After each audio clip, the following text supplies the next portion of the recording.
Welcome. Nick Wells from Redemption Road CrossFit is here. We it's funny. I was at the games at the what do you call it? Affiliate area or whatever. Yeah. And you did a podcast with the CrossFit team, and I was in the room for like the first 10 minutes and the last 10 minutes. Oh yeah. And I had to go somewhere in the middle, but I've never been more reluctant to leave a room because I was like, this is fucking insane. Like the story that was being told. And then the other day, Sousa and Jay and I put up a video of, it was like a news story. It was like, this CrossFit gym is in a Colorado high security prison. And the traction it got was insane. Like it's heading for 1 million plays, the reel. And the comment section was wild. So I was like, I need to get this guy on and just talk to him because I need to debunk some stuff. I need to check some stuff. And I just want to hear the story because it's just crazy. And I can only remember bits and pieces. Yeah, absolutely. It was that podcast we did, the CrossFit podcast, when we were at the affiliate summit. It was Gino and I. He's one of the founding members of RF2 as well. We just love to get the story out there. And when people hear it for the first time, the reaction is pretty much the same. They're like, what? Wait, And so, the comment section on the video has been entertaining. I've seen all your responses. I'm trying to respond. I don't know. Sometimes I roll my sleeves up and I jump in, and then other times like, fuck, I don't know if I can be bothered. Like this person is never going to change their mind. And I try to be political as possible with it, politically correct, I guess. Fuck him, Nick. Fuck him. Yeah. There's no point. Like there's no point. Yeah, honestly, there's no point. Yeah, just go in. And sometimes ignore it. Sometimes go in and just drop a grenade and then leave for a couple of days and come back and see what happens. So, right, I'll kick you off. So you were in prison and you started a CrossFit class, we'll say first, in prison. Is that accurate? Yeah, absolutely. So just to go back to the beginning, I was just doing a 60-year prison sentence for drugs and motor vehicle theft. Colorado 60? Yeah, 60. Wow. And, so what age are you now? Like 85? Yeah, I'm 85. Looking pretty good. CrossFit preserved me. Yeah, CrossFit works and cut. Right, we'll use that.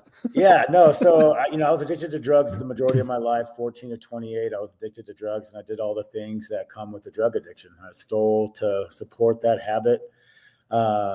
And Colorado has a habitual criminal law, which if you have 3 light felonies or basically 3 of the same felonies or 3 or more felonies in a 10-year period, they give you 4 times the maximum range. And so, a theft case that should have been 12 years, I got 48, and then they ran 1 consecutive to it. So it was 60 years. That is crazy. That's a real eye opener, so I was like, man, I'm going to prison the rest of my life. And so I was 28 at the time. And so you're on paper, you're getting out at 88. Yeah, 88. So if you even, I don't know, what's the life longevity in prison like? Is it do people live that long or no? No, that's a high stress situation. The food's not great. I would say, 75 years old, mid 70s, maybe, if you're lucky. So you were basically resigning, like when you were going, you were like, I'm going to die in prison.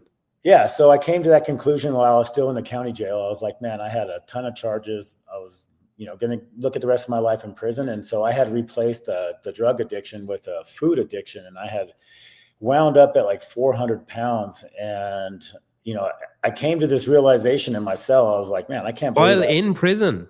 Yeah, I went from. How the fuck did they give you that much food? I thought it would be pretty rationed out. They don't. You could buy commissary, and so I was just buying commissary, eating. I would, sleep all day. I'd wake up at night. I'd eat a bunch of, just nonsense. I'd read books all night in my cell, and then sleep all day. And it was just a depression habit. And it was a comfort. I was using food as a source of comfort, I guess. And I found myself at 400, and I was like, man, and I came to the conclusion one day that I just needed to change my life. I was like, man, I've given the majority of my life to a substance, right? It was methamphetamines is what I used. And so I gave the majority of my life to that. And then here I am using food as a narcotic as well, basically. And then, so I realized that I had to change. And so the only thing I could do was work out. And so I started working out, and I lost like 100 pounds in 8 months, but I did it all wrong, because by the time I got to prison, I couldn't bench press like the bar. I couldn't back squat, like I used to be able to move some weight here and there. I was never like a gym goer, but did you just like starve yourself basically? Yeah, I starved myself. I couldn't really do a push-up or a sit-up or anything. So, I did jumping jacks, and like I'd run around the courtyard and just would starve myself. And so like, my whole entire body just was eating itself. And I found myself after I got sentenced, I went to prison, and I found myself at Lyman Correctional Facility, the facility where we started the program. And, I was like one of just a handful of people that weren't doing life without for like murder, so there was a lot of people there that were like, had serious life sentences. And, I got there, we had weights, and I was trying everything. I was trying like, have my family send in muscle and fitness magazines. And I was, listening to other guys that were like, yeah, just, deadlift, bench, and squats is all you need to do. We'll do some bicep curls, and none of that stuff was working. It wasn't giving me the desired results. I was still trying to lose weight, but I was also not trying to not bench press the bar. I was like, man, I want to get stronger. And so there was a Mexican guy named Damien that was working in the laundry, and I was watching him work out, and he was doing all the cool stuff, man. He was doing like box jumps and burpees and clean and jerks. And I was like, man, this dude's got it figured out. Like, it looks like at the end of the workout, like he was the only one that was like looking like he was exhausted. He had a good build. And I was like, man, finally one day he was doing thrusters, and I was like, screw this. I'm just going to go ask him if I could work out with him. And back then it was real taboo for like white guys and Mexican guys to work out, or black guys and white guys. And so when I approached him, he just basically said like, hey, do you mind? I asked him, do you mind if I work out with you? And he said, what are your friends going to say? Referring to like the white gang. And I was like, man, those aren't my friends. First and foremost, I'm not involved in that.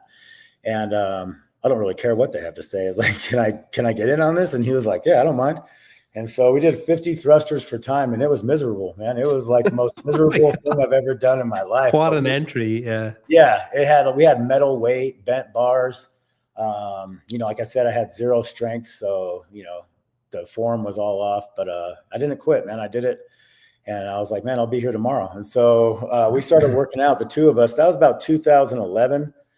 And by 2013, I was down 200 pounds, just starting to feel really good, and starting to feel like I can move some weight, squatting better, bench pressing better, which has never gotten better, but, deadlifting stuff, and then learning just movements. And so the two of us were just doing CrossFit for a few years together, and 2 became 4, became like, 8. And before we knew it, like, Damien and Brandon Cruiser, Damien Arguello and Brandon Cruiser are the founders of RF2. I was kind of a naysayer at first. I was like, man, there's no way they're going to let us do this, but if we do, I'm in there, And so they wrote a proposal to administration if we could get our own time slot, and they approved it. And they basically would only let us, like 10 of us, coach like the people that were in the incentive unit, which was like the people that were all on the same like train, right? They had an industry job. You have to be right up free to go there. Can't have any fights or anything like that. So everybody was in a pretty decent headspace, and we just started growing, man. What we saw was that everybody was into it.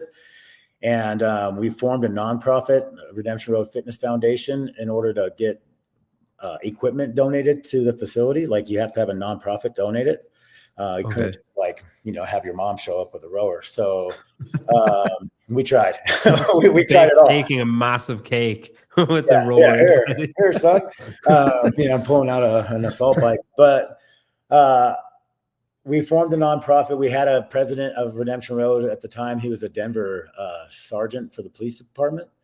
And Okay. he used to own a CrossFit gym. So he was kind of like our in, you know, like he really. So he knew the potential benefits of it. And Yeah, was like, he knew the potential benefits. Brandon's dad had served on the police force with him. And, you know, it really was like the pivotal point for our program. And he reached out to CrossFit, and, you know, we wanted to be better coaches. And so we reached out to CrossFit in 2018 and scheduled the very first L1 ever inside a correctional facility. Wow. So, who gave that? Jason McDonald, Eric O'Connor, and then Andrea Cecil from the CrossFit Journal came out. Was J-Mac a prison guard or something at one point? Yeah, he was a prison guard. Yeah, okay. He was in Canada. Yeah, for sure. Wow. Okay.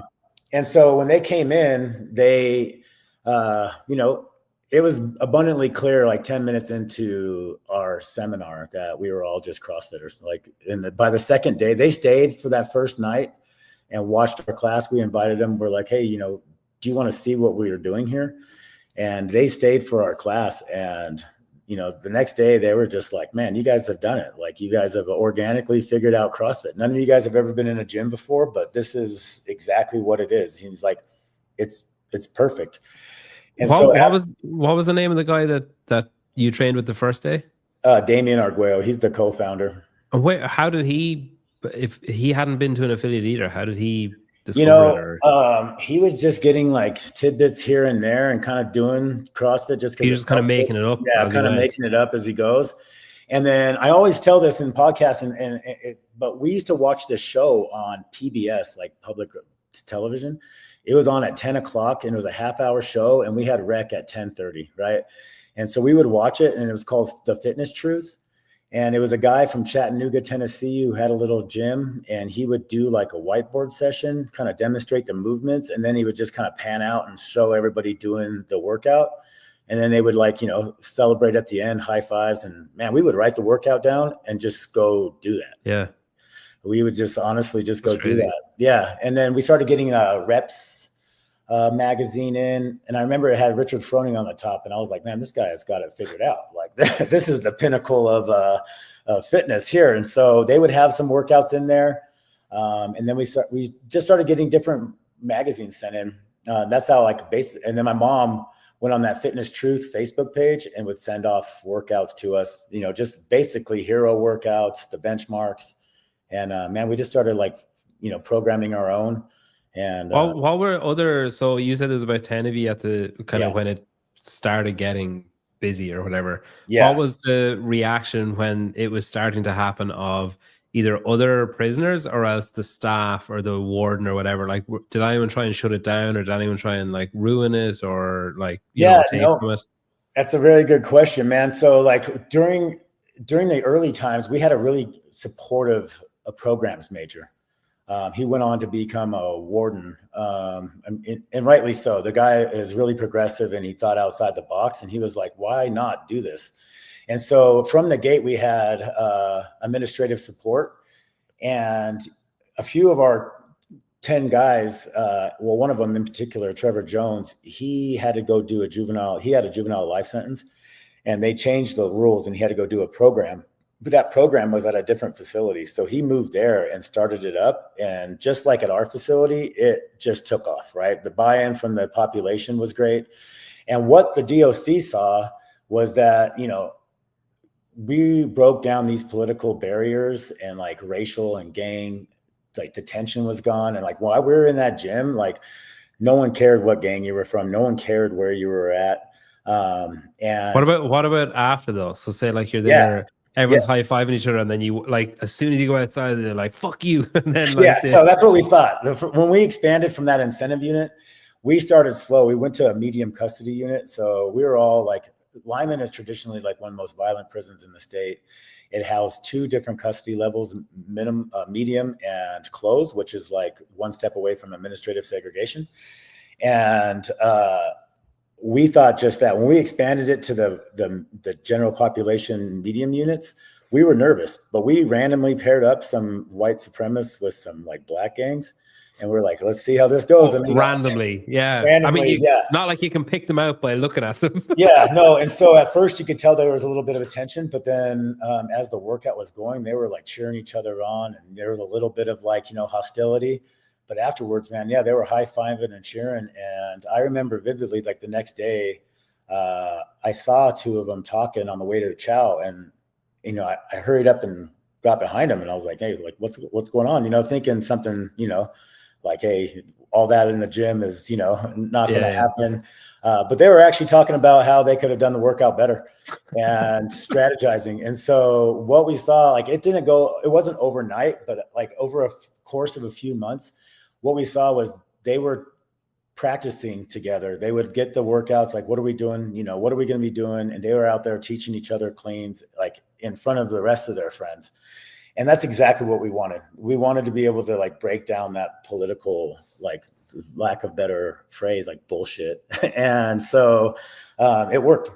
And outside of that microcosm, was there a different, like, did anyone ever say, was there a difference in the prison as a whole? Like, did it have a broader effect, or was it just that group that whoever engaged with it really had a change? The data, we don't have the data to prove it, but I think in a broader sense, people just became like, destigmatized to the nonsense, because you would see other people doing like powerlifting and weight, like the guys that were like, absolutely, I'm not doing that CrossFit stuff. But you would see random people like not being afraid to work out with other races. Yeah. And so, yeah, I think that in a broader sense, it absolutely, was a home run. And so, yeah, like back to getting to the other prisons, the administration saw such a huge change in like what was going down. Like we expanded that other prison, and we quickly grew to 4 prisons. Like 3 of our coaches decided to move to Sterling Correctional Facility, which like traditionally nobody wanted to go there because it has every custody level and it houses like 2,600 inmates. And so you never leave. Like once you're there, like it doesn't matter if you get in trouble or if you do good, you're kind of stuck out in the middle of like Eastern Colorado. And so, but they were like, hey, let's go out there and let's develop the program. And they moved and developed that program. What do you mean by every custody level? As in your prison, if you go low enough custody, you're just released? Yeah, no. So there's a bunch of different custody levels inside the prison system. So administrative segregation being at the very top, closed custody, medium, and then they have something called a minimum restricted and then minimum. And so as you progress through the system, you go to different prisons that have like more privilege, less fences. There's not controlled movements. You can walk around. Like open prisons almost. Like open prisons, yeah. So like Sterling Correctional Facility, I ended up doing the last 6-7 months of my sentence there, but there was like, the doors didn't lock. You could go to the bathroom at any time. It looked more like a dorm. We had grass out back, like where you could walk outside, and like, there's still fences and all that stuff, but like the control was reduced. Yeah. How did you end up moving there? Well, like I asked to go. Like, did you also say that you don't get released though if you go there? Yeah, no, because what happened? I suppose you thought you were in there for 60 years. So anyway. After years and years of being at Lyman, and then our program just being super successful, our program up at Sterling, which is Redemption Road Sanctum, is the affiliate's name. They were that same warden, that guy, the program Major Long, he became the warden at Sterling, and he was super progressive. They had given them a separate gym and let them run classes all day long. Wow. And so I wanted to go. I was in for my clemency petition, and I knew in my gut that I was going to get it. Like I knew like in my heart that I was going to get clemency, like from the governor. And I wanted to brush up on my coaching, so I wanted to go and coach. So I went there and coached every day. Is clemency is like early release basically? Yeah. So it's very rare, right? So in 2019, I'll just give you the backstory real quick. We got time. In 2019, we decided to put on the first ever competition inside prison, where we invited people from the street to come in and do a comp with us. How did you invite them? Through the Colorado affiliates page, and like Facebook group. And so our president at the time, did most of them accept out of some kind of morbid curiosity, or like? Yeah, it was a mixture, right? Yeah. So what we did is we took our top 30 athletes from the Open that year, and the requirement for the outsiders to come in was they had to submit their Open scores. And so we took their number one athlete and paired them with our 30th.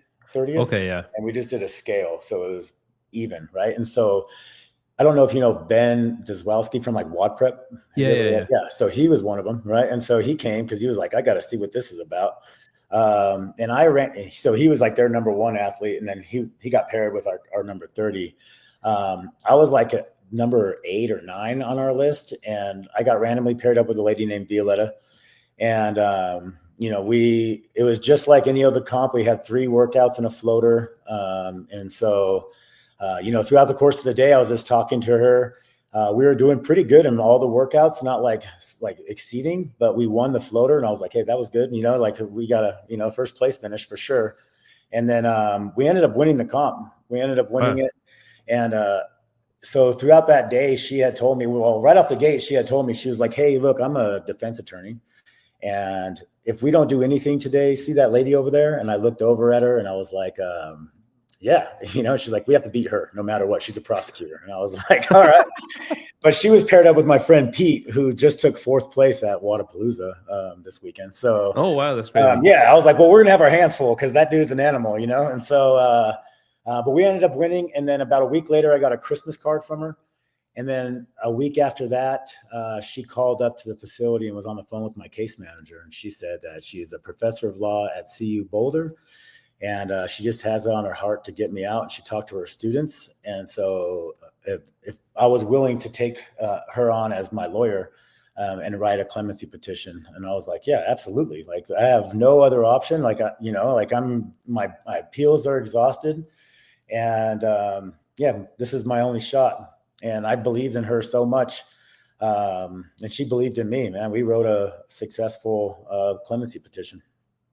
That is crazy. So if you had finished 9th in the Open, someone else would have gotten out. Someone else. And the crazy part is I was slated to have somebody different, but they wouldn't let her in. She didn't pass her background check. She had like some type of felony or some type of like introduction of contraband citation. And I was mad. I wasn't even going to do the comp because I was like, hey, we're Redemption Road. Like if we, like. Maybe she did something in her past and she's not proud of it, but CrossFit's changed her life too. And so I had told our president, I was like, I'm good. I'm not going to compete. And he's like, Nick, I got somebody for you. Don't worry. And and so somebody else could have been with her that day and they'd be sitting here right now. That is crazy. Wow. I mean, I don't know if I believe in fate or not, but God, I do. So when you apply for, so you said that you ran out of appeals. So that's appeal is basically where you say, oh, can you please reconsider? And then they just say no, like fuck off. There's a reconsideration that you have to file within 120 days of being found guilty or being sentenced. And then you have an appeal process if you went to trial. So I went to trial and I lost. And so with that, you can petition the courts to say, hey, this was done wrong in my case. And if they deny that, then you can go back and you can appeal.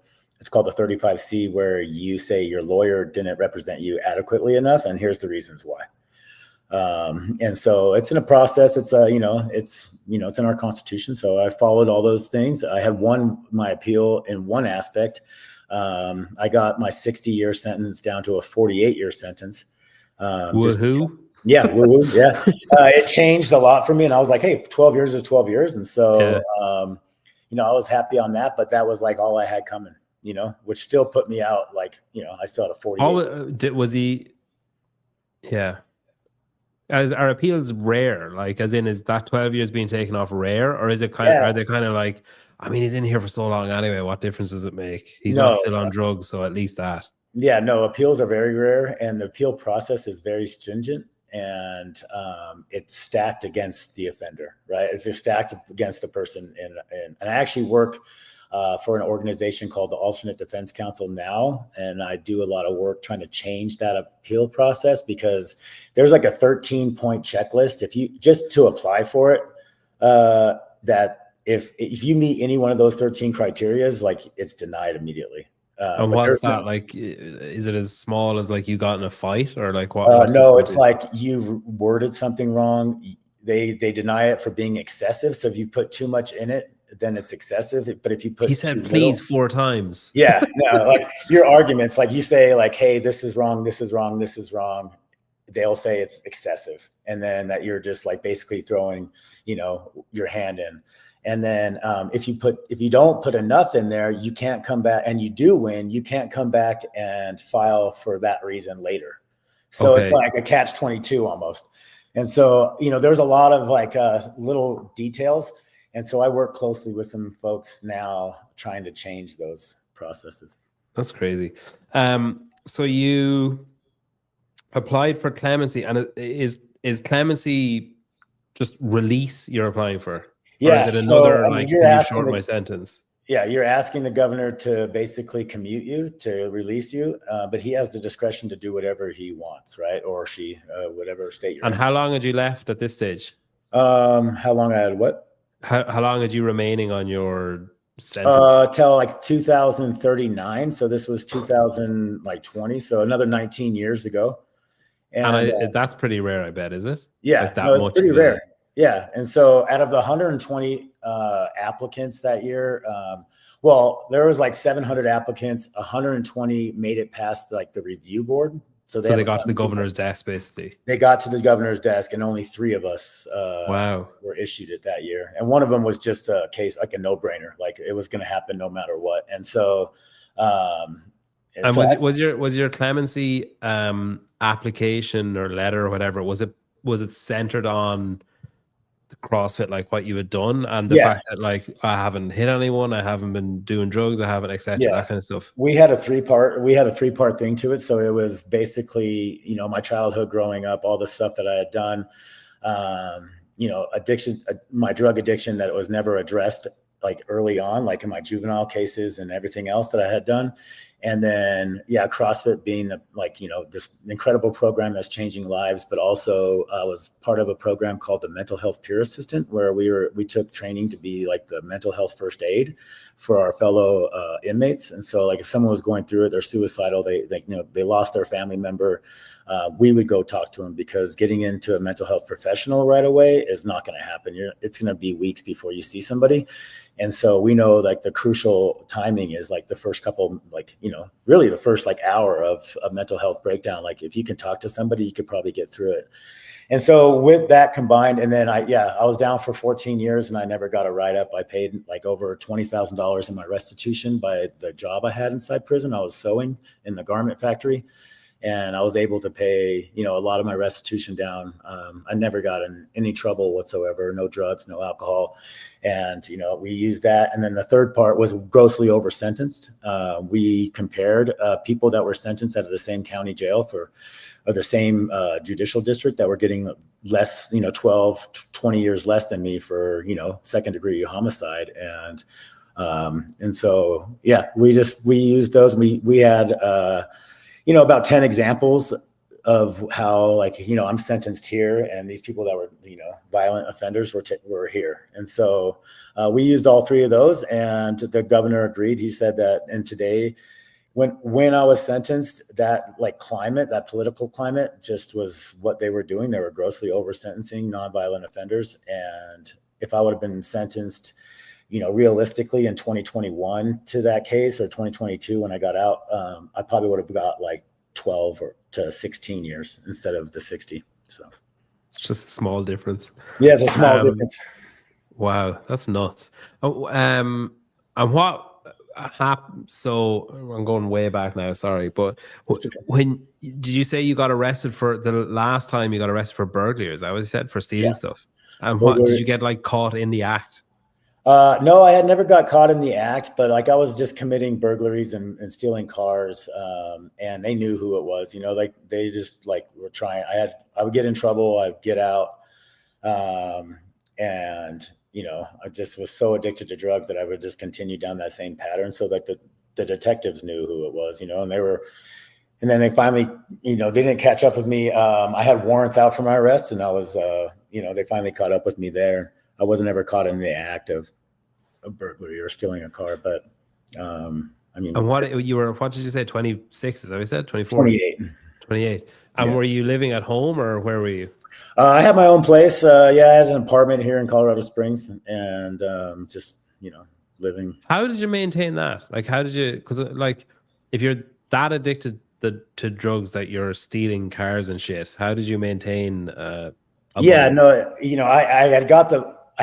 went to prison before, and then got out. Same stuff, drugs and motor vehicle theft, and I was doing really good. I was staying sober, and I wasn't getting into trouble, and so. I got my place then. And then once I started getting into trouble again, once I started using drugs, like the trouble just was like automatic. And so. And was that, you just started hanging around with the same people again, or you just got bored? I just went right back to the same crowd. And so, that's what, it's so difficult because what else do you know? And so, then once I was out, I was just staying with like girlfriends and friends and stuff like that after that, I got arrested and, you lose your place and then you're just kind of living out of hotels and, girlfriends and stuff like that. And are you sober now? Like you don't drink or anything now? No, on August 11th, I celebrated my 17 years of complete sobriety. Yeah. So wow, congrats. That's crazy. I'm completely sober. I work for a nationwide nonprofit called the Phoenix, which brings CrossFit, yoga, and meditation and rock climbing to anybody that has 48 hours of continuous sobriety. So it's a huge part of my life. God, you're busy. Do you still do you have to fight urges now or no? No, not really. There's times where I'm triggered by something, right? Like, it would be like a smell or like maybe even like a neighborhood, like, downtown Colorado Springs is kind of a big trigger for me just because like that's where I did most of my stuff. And so sometimes occasionally I'll be like, oh man, and you'll get that feeling of like, oh, I've been here before. I know, but after being sober for so long, like and seeing people struggling, I also go back and I teach classes at like halfway houses and sober livings, and being on that front line, like, and seeing people like, that were once where I was, it really keeps me focused and really the methamphetamine use really kind of disgusts me now. Like, I think that I could probably have a drink and be fine, but I think that if I did drink, my decision-making skills would go down. And so I just don't do it. Probably just not worth the risk unless you like really appreciate the taste of a beer. It's probably just not worth it. I don't really, I never really was a big drinker. Yeah. It's obviously on a completely different scale, but I remember I used to smoke and I always used to have a cigarette getting off a bus. Yeah. And I remember about maybe 3 years ago, I was on the bus for the first time in years. And I haven't smoked in years. And I got off the bus and I just had this overwhelming urge of like, God, I really want a cigarette. And I hadn't thought about it. It's crazy how your brain works, that it just associates certain patterns or it's nuts. I remember my dad used to tell me, he smoked for years. I clearly learned from his mistakes. But he used to tell me that even now, if he's walking down the street, he said if he sees someone coming with a cigarette, like nothing. But if someone's behind him and he just smells it with no like pre-warning, he's like, oh, I'd love a cigarette now. And he hasn't smoked in like 40 years. It's crazy. Yeah, no, I did the same thing when I hadn't drove, the entire time I was in prison.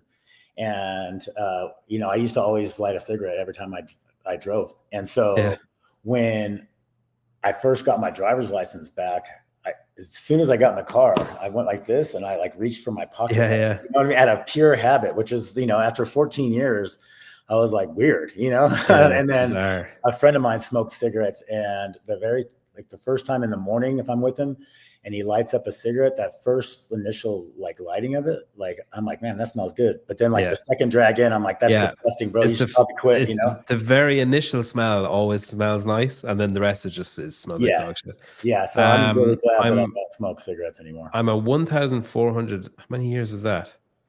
3, 6, 9, 12, like 4.5 years. Congrats, Fadush. Yeah, and then there's another absolutely. one, Marco. He's 12 years in August. Oh yeah, that's cool. I like how we can see the comments. What state was? Did you say Colorado? Is that where you were? Yeah, Colorado. Okay. And then Jeff is a cynic. Someone in his family was donating to the governor's PAC on how you got your release. I participated as an instructor in a Road to Redemption seminar at Lyman last year. Double under jump rope seminar was a great experience. Inmates all very appreciative. Very appreciative. They came out and did the double under wonder, or I can't remember exactly what company it was, but that's cool. That's cool. So you. Is there some kind of link to Eric Rosa? Was there something to do with that? Yeah. So we had wrote this clemency petition, and it was during COVID, right? And so my lawyer couldn't come visit me, and I would talk to her every day on the phone. And she's from Boulder, Colorado. Eric's from Boulder. He has owned CrossFit Sunita up there. During that time period, he ended up buying CrossFit. And then we were studying for our L3. Yeah.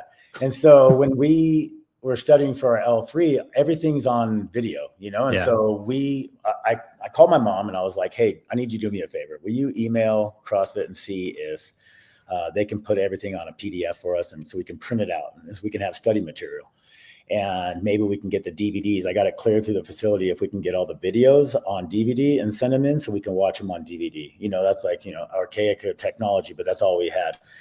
And so my mom emailed Dave Castro. She was just like, oh, I'll just email Dave Castro. So she does. And he responds immediately.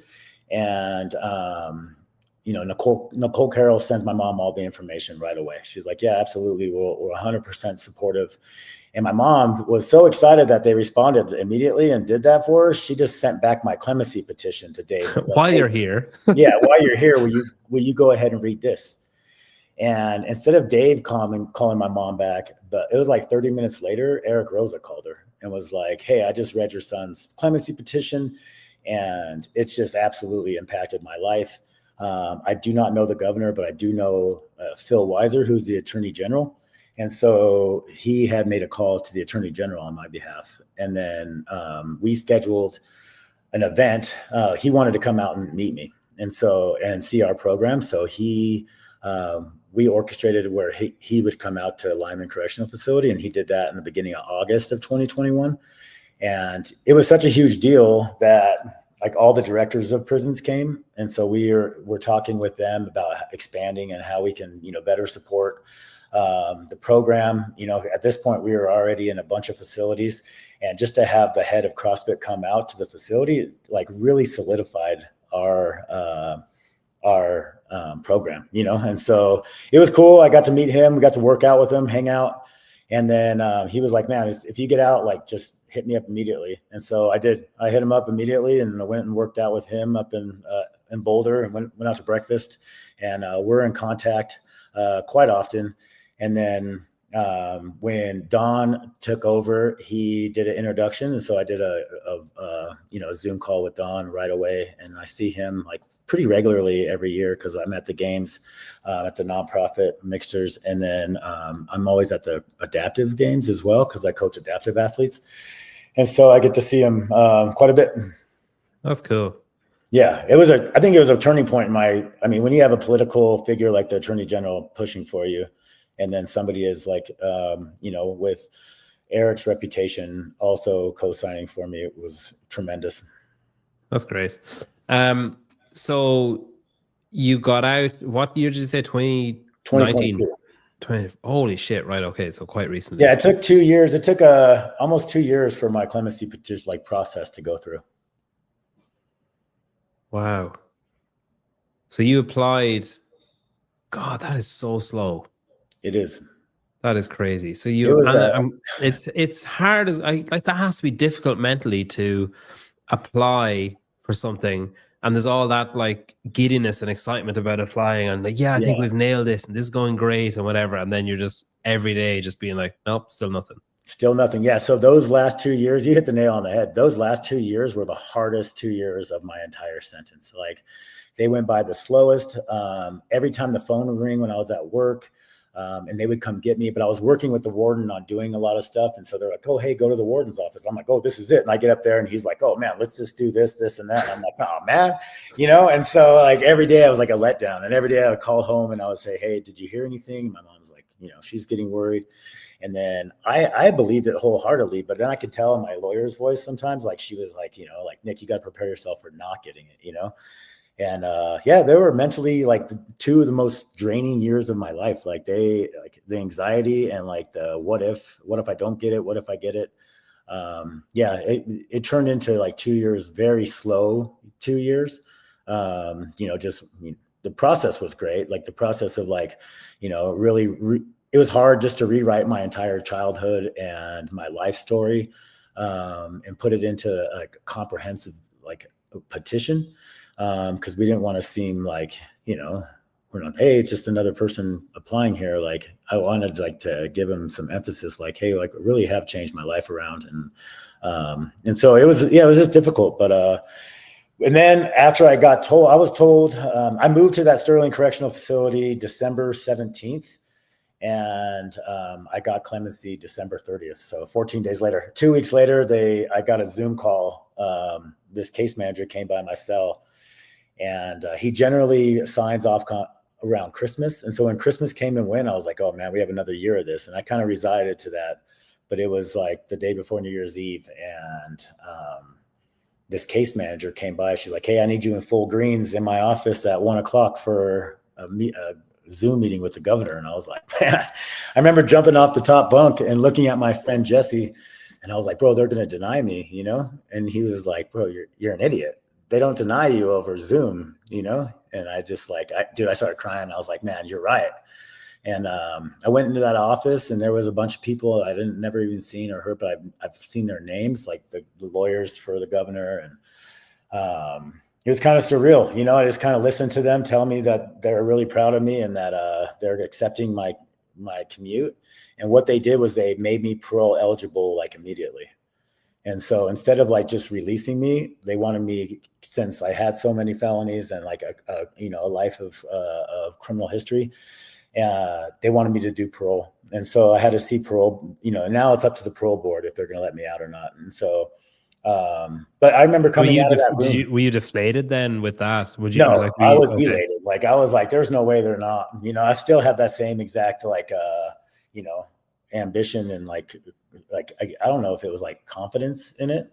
But I remember coming out of that room and all my friends from our program were standing in the hallway listening to the whole Zoom. And man, they were just like, high-fiving and cheering. And I was is parole is good, obviously, but is it worse than like, so can they actually just say like you're free to leave right now? Or is that incredibly rare?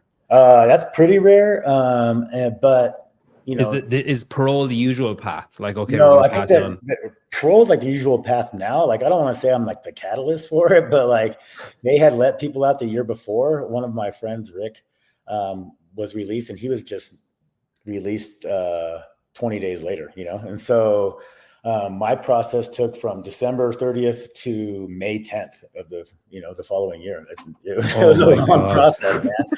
I genuinely thought I was expecting you to be counting down for New Year's at home. Yeah, no, it was 6 months. God, it was 6 months and 10 days later. But anyways, it was when they said, okay, you're going to get paroled, did they also say it'll probably be May? So like, don't be waiting for the phone to ring. They said, they were like, we'll put you on the next available parole date, which wasn't till the end of March. And I was like, damn, like if I would have stayed at my high custody facility, no one sees parole there. So I would have probably had like a January or February, but I had moved to a facility that had. But you got so much coaching hours in. Yeah, I did. I actually did. I got a lot of coaching out, and I worked on my fitness. I was like, well, I might as well get this 6-pack locked in before I leave. So what do you know? What weight you were when you left prison? You said you were like 400 pounds going in. Do you know what weight you were leaving? I left. Yeah, I know. I did an in-body test the day I got out, and I was 207. And wow, it's 200 pounds. That is crazy. Yeah, it was 207. Crazy. Yeah, and so. Yeah, I went all the way down to 185, and that was not a good look, man. Jason McDonald at our L1 told me to go eat a sandwich. I was like, damn. Wow. And so, which was cool. We got to see him this year at the affiliate lounge. 3 of us from the original 10 that we got our L1s were in the affiliate lounge that day, and he came in and we're like, Jason, what's up? And he was all smiles, man. I posted a picture of a side-by-side of like where it began, like a picture from our L1 and then a picture of us 3 at the games with him. So that was kind of surreal. We had saw Eric O'Connor the year before, but it was at the lake when that tragedy happened the first day. So, he was obviously busy. So, but he just did another L1 down at another prison at the end of August for our program, which is cool. And so, yeah. I'm on. So, let me just share this. So this is the Instagram page. If people want, so it's at Redemption Road CrossFit. Is that like a Japanese vibe? What's the story with the font? So I designed the logo, and we knew that we were Redemption Road Fitness Foundation, so the R is squared and the F is squared, right? So we were just trying to come up with a cool logo, and I love it. I mean, it's cool. It's a little bit different, but yeah, man, we do. That's our Instagram page. That's cool. And then there's a website as well. rf2.org. We're in the process of changing this around, but there's some more photos.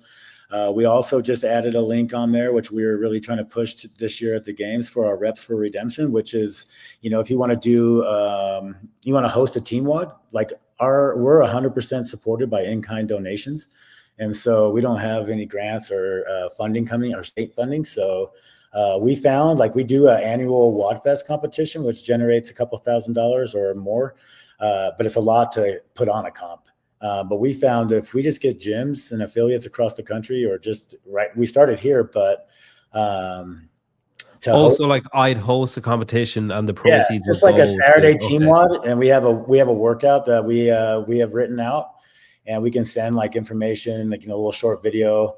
That was our Do More Charity Challenge. That guy on the left, Alex Escada, he owned a CrossFit gym here in Colorado Springs. And he hired me before I even got out, sent me a letter saying, hey, you have a home here at CrossFit Decimate. And then the lady on the right, is Nicole Gordon, a longtime level 4 seminar staff X Games athlete. That's cool. Wow. Did anyone, when you were in there, did you guys register for the Open, or just like absolutely every year? So did anybody ever like qualify for anything and then be told and then say like, sorry guys, I can't go. I can't go to regionals because I'm in prison? Exactly. So we do have some athletes that are just phenomenal. Brandon Cruiser, the founder, is one of the greatest athletes. That guy right there, he's one of the greatest athletes we know. But every year, quarterfinals, really pushing semifinals. Wow. Yeah. And so we actually were like talking to DOC, like, how do we get them transported if they do make it? Like, can we get them on an ankle monitor, go do this? Because he's clean and jerking well over 300 something, and his metabolic conditioning is fantastic. And so we have a lot of serious athletes. That is crazy. That's our first L1 right there. Yeah. Wow. What about then? So most of my understanding of prisons comes from movies and TV shows. So excuse my ignorance. When you get close to being removed, do people try and fuck you over? Like when you're on your way to release, are people like, I'm gonna get this fucker, he's not getting out? Yeah, I think that happens, but I think it's more mentally, like, your state of mind, right? Like when I got closer to getting out, can I cuss on this podcast? Yeah, I've done it like 400 times already. So like I used to say, like, let's go to the chow hall so I can get bitched up, right? Because which means, like, I felt like I was getting punked by these, like, 20-year-old kids with a fresh face tattoo, day 2 of their sentence. I've been down 14 years, seen a lot of violence, seen a lot of stuff. And I'd go and they would just like step right in front of me and kind of give you the look back, like cut you in line, bump into you, like all this disrespectful stuff. And it only happened every time I went to the chow hall. And my friend Nate was like, bro, let's go get some food. And I was like, man, I'm going to end up getting in a fight in there. Like, I feel like my tensions are so high. And I was like, all right, well, let's just go get bitched up in the chow hall real quick. And so we would go, and every day, like it was like clockwork. Yeah, people were trying to test you. Like they would, like these young guys were just, but I don't know if it was just me subconsciously being more aware of it and feeling the pressures, or if it's like, hey, this guy's getting close to getting out. Like, let's ruin that. And I think there's a mixture of both. I don't know. Cause like, a lot of times. It's probably like when you're going to buy a white car and then all you see is white cars. It's probably like you're just confirming your own. Yeah. Yeah. So it could have just been happening the whole time, but I felt like it was more predominant as I got closer to getting out. Yeah. Especially probably because you needed to avoid it more. You were like, sometimes like the last couple of days, I was like, I'm good. I'm just going to eat inside the cell house, like I'm good. I want to break through 200 pounds. I'm just going to stay here. Yeah, I'm just going to starve myself. But what's interesting is my roommate, my friend David, he was my cellmate in prison as well.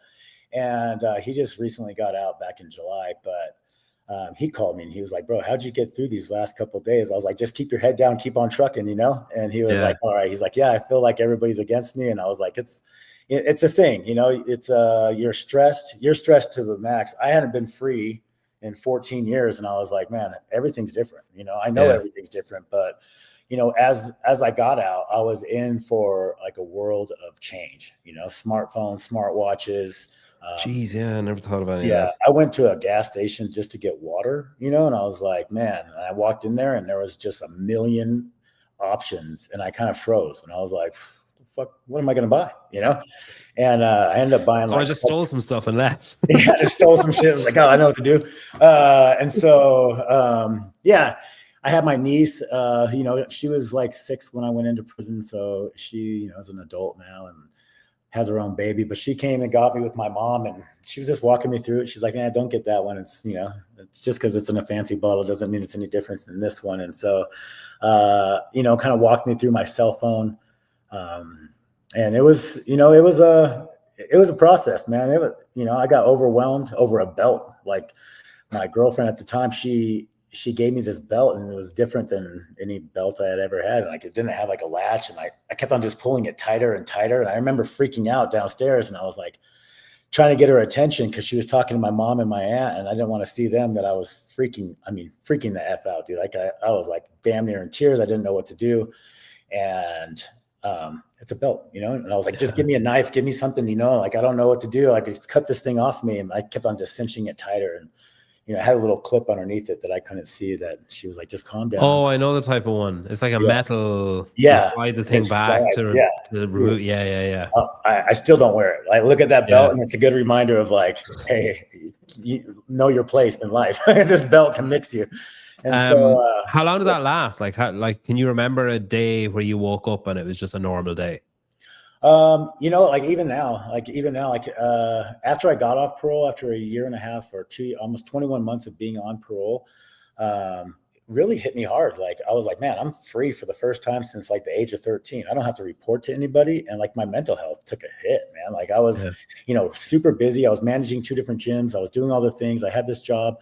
And I was keeping myself busy through all that. And then I didn't have to report anymore. And like, I was like, man, then I started comparing myself to other people, like my age, I'm about to be 46 in a few weeks. And I'm like looking around the room and everybody, like all my friends that I went to high school with that were not involved in this stuff was like super successful, doing all the things, wife, kids, house, boat. And I'm like, man, I got, I'm coaching for like $25 an hour. Like, you know what I mean? I have a pretty nice car. And I was like, dude, but I started comparing myself and then, it just took a hit. I just, all my coping mechanisms that I had in prison, which was like, just coaching every day, mentoring, doing things, life just took over, man. I got bills. I got, utility bills. I got all the things going on. And like, I just kind of had a little brief meltdown and, talked to some people, went to therapy, did all the things that, adults do, like, you know what I mean? But I'm like, man, like why I don't like failure. I don't feel like feeling like I'm slipping. I don't like any of those things. And then I feel like sometimes as the president of Redemption Road, there's a lot of people like when I go back into the prisons, they're like, they're so proud of me. They look up to me and I'm like, man, I can't let any of these dudes down. You know what I mean? Like, but even you're going back in, they're like, oh, you must be so happy. And you're like, Yeah. And then that's what when they call, they're like, "What's up, man?" And I remember having a real candid conversation with a friend of mine, and he was like, "Bro, you're free." And I remember like the first 2 years I was out, every single day, no matter what, when I was brushing my teeth, I'd look in the mirror and I would just smile, and I'm like, "Bro, you're free. Like your toothbrush isn't this big." You know what I mean? It's like, you can buy whatever you want. My razor's nice. I'm free. You know what I mean? By the grace of God, like I'm free. And so somewhere along the line, I got away from that, but I've been making it a mental note every single day to do the same thing. Tell myself, like, look, you're free. You're doing good. Our program is just thriving. This year at the games, we did more outreach than the last 3 years combined. And, this video is proving to be like, I've got like 70 friend requests on Instagram, people reaching out. We got our first reps for redemption from Invictus DC. I don't know. I coach athletes in the adaptive game, or an athlete in the adaptive game. And just being around this culture, being around this community, I'm starting to know all the different seminar staffs by first name. We text each other all the time. I mean, Jason was going to officiate our vice president Taylor's wedding. Like that's how, close we all are. I mean, he has this on his podcast every year at the games, which is, kind of feel good. You feel really good about like, at one point we were all sitting in prison thinking we were never going to get out, but that didn't stop us from doing the right thing and doing CrossFit. We know CrossFit changes lives. And for everybody that commented negative on that Instagram post, then hit me up. I would like to change your mind. Because do you get much pushback though? So say like you said that you were managing a couple of gyms and you were coaching and stuff. Like would there be much pushback of people saying like, wait, this guy was in prison? Like, was there much like no, friction? I think the exact opposite. People are intrigued, man. Like people want to know more. I think the only pushback I get is like I drop the F-bomb a lot. And this one lady like complained to the owners one day, like he's playing music with cuss words and there was kids in the room. And I'm like, yeah, man, did you hear me coaching? Like I was dropping the F-bomb too. Yeah, no, if anybody's like felt that way, they've never really vocalized it. Maybe they have to the owners. But the owner, Alex, that I was working for, he was 10 years in recovery himself. He still owns an affiliate, but he moved down to St. Petersburg, Florida, and he owns CrossFit Decimate East down there. And he was pretty like straightforward, like, hey, this person's curious. And I'm like, cool, let's send him my way, and then I'd get a text message like, hey, can I ask you a few questions? And I'm like, yeah, I'm an open book. Like, and we're at my gym now, CrossFit Tava, which was formerly Decimate, new ownership. They just hired another one of our guys to teach yoga on Sundays. So we have a few of us, there's 3 of us RF2 coaches there, plus now a yoga instructor. And man, they host our competition every year. And it's do you ever, when people ask, do you ever like just lie about why you were in prison or anything? Like, would you ever like just entertain yourself or like start a rumor and see if it spreads? I should be like, all those people I was killing and yeah, I killed those 12 people. Yeah. And just whatever the person looks like, just describe them exactly. Exactly. They were all 5'4" with white hair, like just all 5'4", wearing no bull shirts. I couldn't stand the no bull shirts. So yeah, I'm a CrossFit serial killer. I just killed CrossFitters. That's why I have this job. Don't tell anyone though. Yeah, no, I remember one lady, Patricia, she asked me like straight up, she was like, hey, is this you? And it was like an article from when I got arrested, and I was like, yeah, that's me, and I've always been straightforward. My friend Eric got out and he didn't like freely give up that information. He was just like, if someone asked him directly, he would tell it, but he was never like, no, this is who I am. This is what I did. But I came in and got right involved into our nonprofit and took, and became the president pretty quickly after getting out. And so I'm proud of what not proud of what I did, but I'm proud of who I became through my incarceration. Yeah. You know what I mean? Because I know firsthand the guy I was committing all my burglaries and stealing cars with, he was shot and killed by the cops, and so his family doesn't have him, his son doesn't have him around. And that's exactly where I was headed. And so I use that as a constant reminder of like where I am now. Like, sure, I'm messed up. I've done a lot of things that I'm not proud of. The last year of my life has been super hard, but, I always look back to like where I was and how much I've grown through my time in prison and who I surrounded myself with, which is the guys who started Redemption Road. Like there's 5 of us from that original 10 out, and like we're in contact with each other all the time. We see each other. Most of us work together. Everybody's coaching at an affiliate or doing CrossFit. Like Pete's in Washington, that's where his family was, but he just went and, took 4th in Wadapalooza. So like, like we're just, we're a tight knit group of brothers that love each other and that would still be doing the same exact stuff today if we were still in prison. Like we would still just be doing the same thing. What about, to people, like say the people that are commenting on the video about like, oh, I have to pay for my membership and these guys get it for free and I have to, like, all that kind of stuff. I kind of feel like there's one woman who's clearly fucking lying. About the $300 a month. And I mean, it doesn't cost that much, first of all. And second of all, everything that was said to her, she had incredible life experience in that exact thing. So I was like, well, what would you say? I can't remember. I said something. She's like, well, I own an affiliate. I was like, well, that's convenient. And then I said, well, what would you say to your members then if they said that, why are you raising our prices and these guys in prison are getting it for free? And she gave some answer. And then someone else said something and she said, well, my husband was in prison I was like, oh, fucking hell. Like, there's just, you can't have had just the perfect life experience to hold your exact opinion. But like there is, like we said at the start, there's some people where it's kind of like, there's no point. You're not going to change their mind. I mean, you can try, but you might as well just talk to a brick. Yeah. But I think she's one of like 7 billion people in the world, Yeah. And she's entitled to her opinion. And clearly, like I read all your comments and like she had an answer for everything, right? I just gave up. The first guy that commented on the taxes, I hit him back with a response that I thought was absolutely like justified, and he deleted his post. And then there was a couple that responded in the same way. And here's my answer to the ones that think that our tax dollars are being spent on CrossFit in prison. Your tax dollars are being spent on housing inmates. And you're going to be spending that no matter what, because people are going to keep on reoffending and going back to jail or offending for the first time. What our program does, we have a 1.6% recidivism rate when the national average is somewhere between 70 and 80%. And so we are keeping people out of prison. So if your tax dollar is going towards housing inmates, our program is 100% supported by mostly the donations of the people that are inside prison and their families.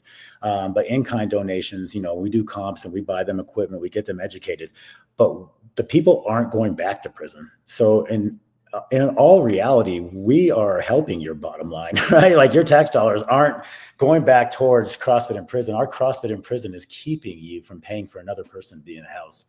And so, you can't argue like that CrossFit saves lives. I mean, it's insane to try to have that argument.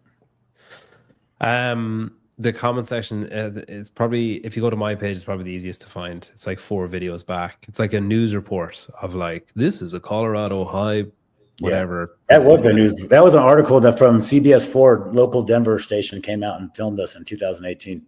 That's cool. Yeah. So what's next then? How many prisons is it in now? Well, we're in 13 facilities. Wow. And so we have a 7. And that's all funded by donations, like all the equipment. That's crazy. Yeah. And so we have 7 affiliates. We're in the process of affiliating like 3 or 4 more right now. Working with CrossFit to get them done. Man, we just did another thing. We're going to expand. My goal as the president of Redemption Road Fitness Foundation is to expand to other states. Like other states can benefit. All of them are in Colorado now. Right now, yeah. We've had tons of states. How many prisons are in Colorado? What did you say? You're in 13? There's like 18 to 21 facilities, but we're in 13 of them. A lot of them are, can't possibly house them, except for there are 2 private prisons, and I have a beef with private prisons of people making money, profiting off of incarceration. But still, we would love to get it into those facilities, but they don't have they don't have free weights. They don't have the things. It's really difficult. It's difficult to get like any traction because it is a for-profit prison. So the state prisons are a go. And we've had tons of states reach out: Ohio, New York, Tennessee, Massachusetts, California just did their L1 out there.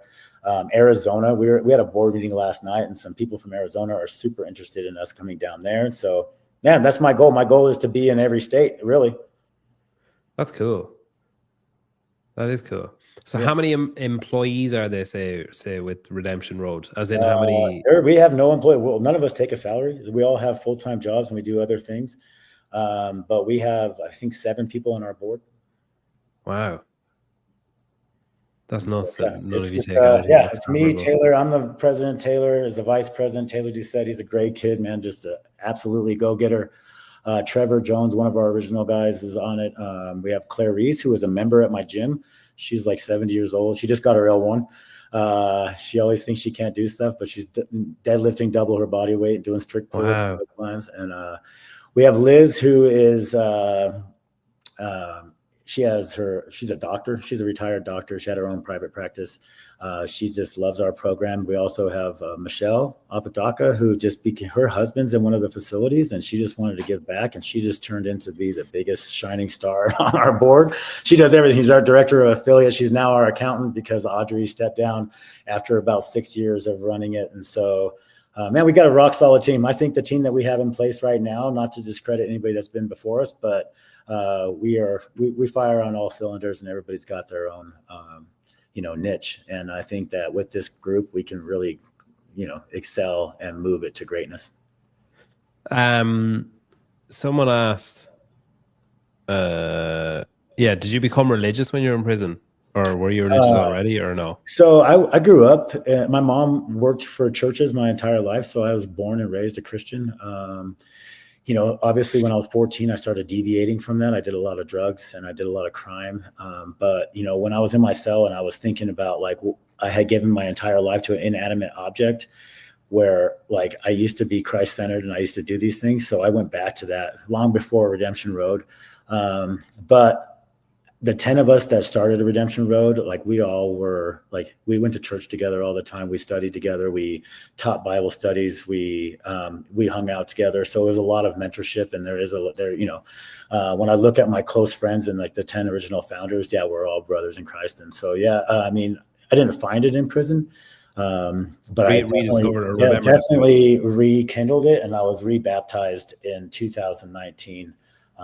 Me, myself, Eric Jensen, and Peter Van Volkenberg we made a decision to do it together. And in prison. Yeah. And so, it's a huge part of my life, and I'm unashamedly a Christian. Yeah. That's cool. You mentioned your mom loads. Was dad not around? No, my dad was in prison most of my life, and then he passed away in 2002. So I didn't really get to know him very often, or very much, I guess. He struggled with addiction his entire life too. Alcohol was real. And so, his passing kind of threw me on a loop where I didn't know what to do. And I used that as, like, a crutch to just dive deeper into my addiction. And was it like, do you think maybe you were, like, on a conveyor belt, sort of, that it's like he did it, so it's the next logical step is, you know what I mean, that you would have had to break the mold almost not to just follow suit? Yeah, and I thought about that, and I think that played a huge factor in my life. Like, well, I'm just like my dad, like, he went to prison, I might as well. You know what I mean? I'm an addict. I'm just going to go to prison, and that's, like, what my destiny was. And, like, I never had the mental clarity to have a paradigm shift to something different until I was sober enough, right? Because I wasn't sober for very long. I was 2 years into my county jail sentence when I decided that, everything changes today. I was like, man, I'm not going to eat anymore. What happened though? Did you just wake up? Or, to be honest with you, dude, it was just like an epiphany, dude. Like, I had a friend of mine come into the county who had saw me, like, when I first got arrested, and he came back in and he was like, bro, what happened to you? Like, you look like you ate Nick, was his exact words. That's a good friend. I had painted a picture in the program room. I did a mural in the GED room, and they gave me a picture, and it all came, like, together, like, that week. So he told me that. I got this picture of me looking like the fattest Ace Ventura on the planet. And then the nurse came to me and she was like, hey, you need to come to medical. And I was like, no, I don't. I didn't put a kite in. She's like, we need to get you on the scale. Like, you've gained like 100 pounds since you've been here. And, I'm looking at myself in a little stainless steel mirror, and I'm still moving around. I'm still, the same me. But my buddy was like, bro, you got, like, your back has breasts, He was like, dude, you got to do something. And I got on that scale and I was 398, man. And I was like, holy crap, dude. Jeez. And I remember the next day I was just sitting in my cell and I was like, you know what? Like, I came to the conclusion that I gave my life to an inanimate object, to methamphetamines. And then I was giving it to food, right? As I was using food that's supposed to be for nourishment as a weapon. And, I was like, you know what? It ends today. I'm no longer going to abuse drugs. I'm no longer going to hurt people or steal. I'm not. How'd you use drugs then? No, you just replaced it with food. I got sober when I went to jail, and then I just used food as another drug. And so I just decided, you know what, this life of addiction and abusing things is over. And I just made the hard decision, to never do that again. And I haven't. Do you think if you hadn't found CrossFit, because then what tends to happen is a lot of people who start doing CrossFit have that type A addictive personality, and they persist, and the reason they get so good or the reason they get so fit is because they're addicted to it, and it's usually tends to be replacing something else, say. Do you think, were there times before you started doing it and before you started seeing progress where you were like, fuck it, let's just go and buy loads of food, or fuck it, it's pretty easy to get drugs in here, maybe I should just do that? Yeah, I remember clearly. I was in Lyman Correctional Facility, and my neighbor was like the guy that got all the drugs, And so I remember going into a cell one day, and he had a big old bag of meth, and he was like, "Man, you want some of this?" And I was like, "God damn, well, where'd you get that?" And I didn't want to ask too many questions, but I remember calling my ex-girlfriend. Right, she was like the only one I had on my phone list that wasn't my family, and she'd always answer. I'd call her very rarely, right? And so I went to go call her. He was like, "Hey, I'll give it to you right now," and I didn't want to have him give it to me without the money, And I was like, kind of like in that mindset, like, "Oh, I can just do this and it'll be fine," right? And I remember calling, and she didn't answer. Then I called again, no answer, and I was like, "What the hell?" And then I got a message from her friend saying that she was arrested and in the county jail on drug charges. Wow. And it was like an epiphany then too. And I was like, man, what am I doing? Like, why would I ever do that again? And I realized that I was just like feeding into the drama. And that was right before I had met Damien and started doing the CrossFit. And, I was like, no, it really was like a wake up call. And I just got right back on that same road. And so, man, you had so many sliding doors moments. Yeah. Like that, if things had just gone slightly differently, like if you had said yes to that, you wouldn't have met him. You wouldn't have started doing CrossFit. No, there was so many if that other chick had turned up for the competition, or if you had canceled doing the competition because she didn't turn up, you wouldn't have been. It's nuts. There's pinpoint moments in my life where I'm like, hey, if this one thing didn't happen, I wouldn't be here. And man, it makes me grateful. It makes you really understand, and it really actually makes you think about your decision making skills. I teach the 7 habits of highly effective people, and in the first chapter, there's a thing called stimulus and response. And all too often we live our lives where it's just you have some type of stimulus and you respond accordingly, your knee-jerk reaction. But there's really a moment of pause in there. So a stimulus, pause, response. And in that pause, you have the freedom of choice. You have the freedom to choose what your decision is going to be. And when I first read that, I felt dumb, man. I was like, man, how did I not realize this my entire life? But since that moment, that was in 2013. Since that moment, I utilized that. It doesn't always come true, right? There's still times where I'm like, oh, I'm just going to respond. I know the answer to this one. But knowing that there is the freedom of choice and that it is entirely up to me puts whatever happens solely on my lap, right? So whatever the outside world's going to give me, whatever response it is, whatever the stimulus is, it's my absolute decision to respond in a certain way. Carl, what would it take to get this started that's California, is it? CA? I think this is the lady that emailed me. And so if it is the same Kara Smith, which happens to be the same general manager of Decimate when I got there, I don't think it's the same person, but I would love to start it up in California. California has a rule that no inside state nonprofit can operate programming inside the California Department of Corrections, but we are an outside nonprofit. That's a random rule. It is a random rule. I think it's because if you're in prison and you're my friend, I can start a nonprofit and I can start coming in, and drugs and stuff can potentially get into the prison system. But that said, I would love to. I mean, I was born and raised in California. I love California.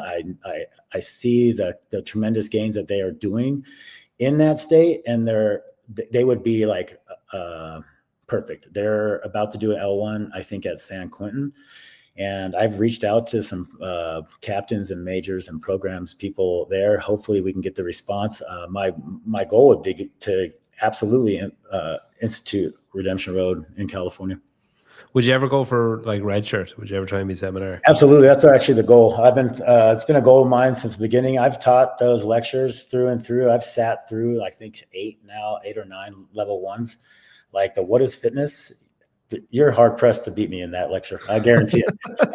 And then Taylor as well. And so we were at the last L1 just 2 weeks ago at the Denver Women's Prison. And I was talking to Courtney about it. And so we are getting our L3s right now. We're applying for our L3s. And that's my actual goal, is to become a red shirt. I would love to do just seminars on a regular basis, but more importantly, like seminars inside prison. I think that I would have an upper hand. One, I know the material through and through, and I can give it to you like right now. If we had the time in the world, I'd give you the entire lecture off the top of my hand. But you know the prisons too. I know the prisons. I have the live experience. I've been there. I've done that. I've sat in that seat. I've been through L1s. I've been through L2. Like I got my L1 and my L2 inside prison. I know what it takes to stay out of trouble. I know what it takes to stay motivated. I know what it takes to coach fellow inmates. And so, and I know I have a very wide breadth and depth of knowledge when it comes to not only CrossFit, but prison. So. Do you have to pay for the level 1 and level 2 when you're in prison? Oh yeah, we had to pay for that. How did you? Is that just like family? I had a job in the industries. I helped pay a lot for it. But did you not say that money went to restitution or whatever? Yeah, I would pay restitution, but I also would get you keep some too. All right, yeah, okay, absolutely. But yeah, our friends and family raised money. We would raise money for each other. We would, people would we figured it out. I remember our first L1, we came up with $8,000. And it was 10 of us. So they gave us 2 scholarships. And I was in the middle of going through my appeal process. So I was paying for an attorney. And I got one of them right away. And then my friend Gino, and we call him Squirrel, but his name's Glenn, they coin flipped for the 10th spot. And Gino got it. And Squirrel had to wait until the next round.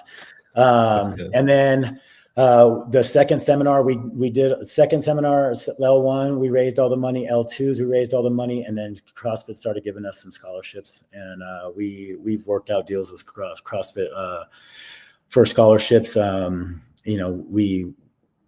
They help us out and we help them out. So it works. That's cool. Wow.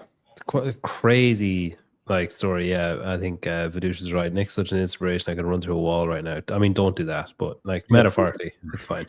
It was that Cara. She said I did. So it was her. Cool. I will email you back as soon as I get off. So the website then, remind me of the website. rf2.org. Okay, rf2.org. And if anybody wants to host, they can click on the reps for Redemption. And they can host a competition. I'm guessing it's fairly basically whatever they want to do, provided. Yeah, we have a workout that we've came up with. It kind of just some symbolic of our program, but essentially what it is just a Saturday team mod at your local gym. People can donate it whatever they want. There's no set amount. Like if I have 50 cents to give or $50, it doesn't really matter. But what we saw is we did this at Wild Horizons CrossFit up in Fort Collins, where Taylor's a member, and then down in Mach 983 in Denver, where Trevor is a member and coaches. We just raised, a couple $1,000, and a couple $1,000 to us is huge. That's scholarship money. That's a rower. That's, jump ropes and plates and barbells. And so we do have our program's expanding, and we have the need for donations. Like I said, we are trying to figure out the whole grant writing process, and we're trying to figure out large scale donations. What about can companies donate equipment? Could people? Yeah, as long as they send it to us, we can send it to the facilities. Yeah. Okay, that's cool. So, yeah. All right. Well, thanks, Nick. I appreciate you coming on. It's a crazy story. It's cool. I hope it continues to take off because it's much better than the alternatives of just nothing. Yeah, man, it changes lives, and I love this foundation through and through, and I love the team that we have. I can't say enough about Taylor and the rest of the team, and we just are trying to improve lives through fitness. Speaking of Taylors that are great, if anyone wants to get 14 days of Sentinel training for free, You can scan that QR code in the bottom right. And it's not drugs, but if you want to inject some things into yourself that make you, recover faster or recover from injuries or anything, you can go to biomaxpeptides.com. I don't think that will make you relapse or anything. That's fine. It'll just fix your shoulder, fix your knee, whatever. I take some BPC 157. There you go. Do you get it from Biomax? No, but I will now. You should. If you use CPW, you get free shipping, and I think they you definitely should go to Biomax. Yeah, I'm gonna check it out as soon as we get off. Cool. I'm gonna email Clara first. All right. Thanks, Nick. Thanks everybody for watching. I don't think there's any other shows today. Maybe there is, but I'm not sure. All right. Thanks, guys.